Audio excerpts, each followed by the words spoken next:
Hello everyone, this is Mr. Jackson, and today we're going to be kicking off Unit 4 on evolution, going into Lesson 1 over the principles of natural selection. Your learning objective for this lesson, you'll know that you've mastered Lesson 1 when you are able to identify and describe the 4 principles of natural selection. So we want to understand what natural selection is, how it drives the process of evolution over time, and then what are those 4 underlying principles that underpin and drive that natural selection process. So we're going to be talking in this unit over evolution, and so we want to know what that means. So evolution is just referring to the process of biological change in populations over time. And this is what's going to make descendants that are genetically different from their ancestors. You have 2 main types of evolution. You have evolution that occurs on more of a small scale. So if we're talking about evolution in only a single population, so that's one species in one place, we refer to that as microevolution. Whereas we can be talking about evolution on more of a large scale that affects changes in an entire species across different populations, so same species but any number of places. That evolution of species is referring to more of like macro evolution. So when you think small scale, think micro, large scale, think macro. And we want to understand that evolution, we're going to be ending our year on evolution. This is going to be your unifying theme or theory of biology. You're going to see a whole lot of the conversations that we've had in units 1 through 3 really coming together here. And so it really brings everything full circle for us. So evolution by natural selection. What do I mean by natural selection? Well, this is the process by which organisms in nature, right? So natural selection. This is the process by which organisms in nature with certain traits or adaptations that are most suited to that local environment where they live will live longer, they'll reproduce more than others, and this will cause changes in the overall population over time by acting specifically on those traits that are more favorable or more suited, and they can be inherited from one generation to the next. So that's a very wordy definition, but all we have to really focus on is right there in the name. Natural selection. It is nature, the environment, that selects which traits are favorable and can help us survive and reproduce. So we do have this common phrase that is referred to as survival of the fittest, and we might oftentimes consider this to be fit in terms of strength or speed, but we're going to see in today's conversation that it's actually extending to a lot more than that, and it's going to vary based on our environments. So survival of the fittest is just referring to differential reproductive success. Certain individuals are more fit or less fit based on their ability to survive and reproduce and pass on their traits to future generations. Excuse me. And so fitness is ultimately just how well an organism can survive and reproduce. So that's what fitness is. It's not how strong you are. It's not how fast you are. It can certainly be those things, but it's actually a lot more inclusive than that. And to finish our discussion today, to hit that learning objective, we're going to go over what the 4 driving principles of natural selection are. So let's get right into that. So the first principle of natural selection is referred to as overproduction of offspring. This is basically saying that we produce more individuals than can be supported by our environment due to a finite supply of resources. And since there are more individuals that survive than what the environment can support, we're going to have a struggle for existence or competition among those individuals. And this is where survival of the fittest is really going to come into play here, because only a fraction of the offspring that exist are able to survive each generation. And so an easy example here is maybe I'm looking at a population of goats, and these 6 goats are in an environment where there are finite amount of food resources available. And so if there's only 4 plants but 6 goats, that means only 4 goats are going to be able to eat. And if those 4 out of 6 are wanting to eat, that means that they're going to have to compete with the others in order to attain that finite supply of food. Our second principle is variation. And this means that there are differences in those physical or heritable traits of organisms within a population. And so we have three main sources of variation.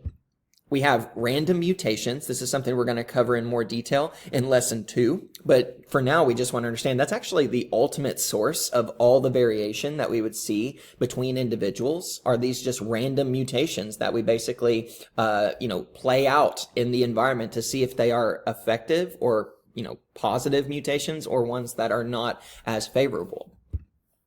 We have genetic recombination during our process of meiosis. Remember, this is where parts of the homologous chromosomes, one from mom and one from dad, actually cross over during the process of meiosis. So that can obviously cause variation and new combinations.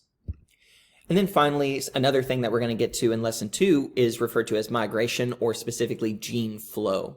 So those are going to be our three main sources of variation. And whenever I'm talking about variation or variety, now instead of just having our 6 goats all looking the same, they're going to still have to compete for this finite amount of resources. But now we see that there's a real variety to this population. So I can see goats of different sizes, some big, some small. I can see different colors. I could maybe expect different athletic abilities, right? Like the ability to run fast or to jump high. And I can also expect that there's going to be some variation in maybe their horn length. And so all of those different heritable traits can create variety, and that variety can basically be used to compete for finite amount of resources. And whatever traits are considered most favorable are ultimately the ones, based on our environment and what surrounds us, that is going to make us most able to survive and therefore survive long enough to reproduce and pass along our traits. We have adaptations as the third principle of natural selection. Adaptations is just any heritable characteristic that increases an organism's ability to survive and reproduce. So these are more suitable or favorable based on the environment in which we live. Okay, so they're not necessarily better just in general unless they're better for a certain environment. So beneficial traits or adaptations, we can expect those to become more common over time, because if we have these traits, we'll inherently live longer, and if we live longer, we reproduce more. And so therefore you see more of my traits in the population over time. And this will ultimately change what we call the gene pool, which is just basically all the versions of all the genes that all the organisms in a population might have at any one point in time. It's like all of the available options that I'm seeing play out in the environment. And so, again, if I'm talking about adaptations, I could be thinking about ones that are going to make these goats more able to procure food and to compete with each other well. So to have longer horns, or to have a larger body size, or to be faster. All of these are probably going to be advantageous adaptations that help me to survive and reproduce. And then finally, our last principle, this fourth principle, is referred to as descent with modification. And this is just basically saying that we can expect to see a change in how frequently we see certain versions of traits or certain genes over time. So it's important to understand, natural selection leads to these populations with new physical traits that are very well adapted to their environmental situations. So their traits are ultimately coming from their ancestors. So those that live before us are where we get these traits. And so beneficial traits, as we already said, should become more common over time. And if I were to want to look at this, this is to say that, hey, if I decide that larger body size or longer horns end up being more advantageous or beneficial, then I can expect over time, I'm not seeing as many of my slower, smaller horned goats, because those were not selected for by nature. Those were not selected for to be suitable for survival in this environment. And so now my goat population has changed quite significantly, where I'm only seeing certain goats based on the environment in which they need to survive in. And very, very good takeaway here. One of the more important themes or more important statements that I can make with this lesson is to always keep in mind that individuals do not evolve. populations do. And so this entire time we've been looking at a population of goats that have evolved to have traits that are more suitable for their environment. We do see certain individuals being more or less common, but within their own lifetime, they are not evolving. It is as a population that we can expect generation after generation to evolve in this way. And so finally, we want to look at an example of natural selection in a very, very easy to understand way. And so if we look at this image here, you see that there is a grasshopper population in a field of grass. And we have some that are green and some that are yellow. And basically, we have within this environment this green grass, a finite amount of grass that these grasshoppers can access, but we also have predators. And so maybe hungry birds can easily spot yellow grasshoppers because the green grasshoppers blend in so well to their environment, into that green grass. So more of them are able to survive and reproduce. Okay. So this body color, green versus yellow, these represent variation or variety of traits. And the adaptation here, the one that is more favorable, would be to have a green body. If you're a grasshopper, that's probably a really good thing because it gives you camouflage.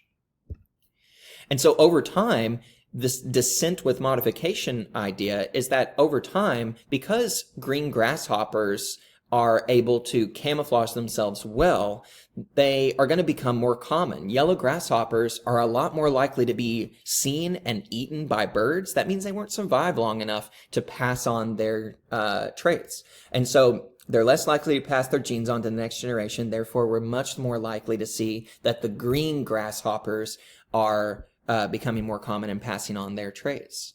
Now, a question that I might ask you just to leave this conversation with is, what might happen to this same population in the same location of grasshoppers if maybe there was some kind of drought and less rain occurred in this environment, and so the grass were to change from green to yellow?